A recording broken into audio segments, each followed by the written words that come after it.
বেঙ্গালুরুর একটি রাষ্ট্রায়ত্ত ব্যাংকের এটিএম কাউন্টারে এইভাবে এক মহিলাকে আক্রান্ত হতে দেখে আতঙ্কে ভুগতে শুরু করেছেন শহরবাসী। এই শহরের এটিএম কাউন্টারগুলির কি হাল, কতটা নিরাপত্তা ব্যবস্থা রয়েছে সেখানে? শহরে কয়েকটি বেসরকারি ব্যাংকের এটিএম কাউন্টারের সামনে নিরাপত্তা রক্ষীদের দেখা গিয়েছে। কয়েকটি জায়গায় নিরাপত্তা রক্ষীর বসার চেয়ার রয়েছে, কিন্তু চেয়ারে কেউ নেই। আর রাষ্ট্রায়ত্ত ব্যাংকের এটিএম কাউন্টারগুলিতে কোনো নিরাপত্তা রক্ষী নেই। একসঙ্গে ৩-৪ জন মিলে ঢুকছে মানে এটিএম এর ভিতরে, তারা একসাথে টাকা বার করছে। সিকিউরিটি তো দূরের কথা, ওই সেফটিটুকুও নেই যে আমার কোডটা অন্য কেউ দেখে নেবে, পিনকোডটা, এরকমও ব্যাপার আছে। যথেষ্টই আনসেফ।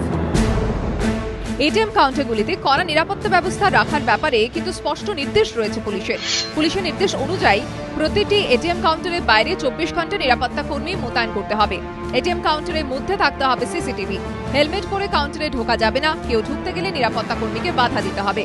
মুখে রুমাল বেঁধেও এটিএম কাউন্টারে ঢোকা যাবে না, কেউ ঢুকতে গেলে নিরাপত্তা কর্মীর দায়িত্ব তাকে আটকানো।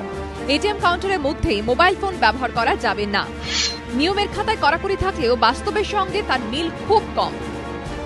কলকাতার এক একটা মানে নুক অ্যান্ড কর্নারে বলতে গেলে এটিএম আছে, কিন্তু মানে সেইভাবে সিকিউরিটি দেওয়া হয় না। মানে অর্ধেক সময় দেখা যায় যে সিকিউরিটি গার্ড ভেতরে থাকে না, একসাথে এটিএমে 2-3 জন ঢুকে যাচ্ছে।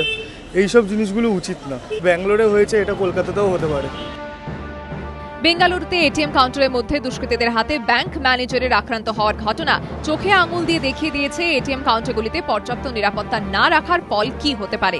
বেঙ্গালুরু ঘটনা থেকে কবে শিক্ষা নেবে কলকাতা? প্রশ্ন শহরবাসীর। প্রকাশ সিংহ রিপোর্ট, এবিপি আনন্দ, কলকাতা।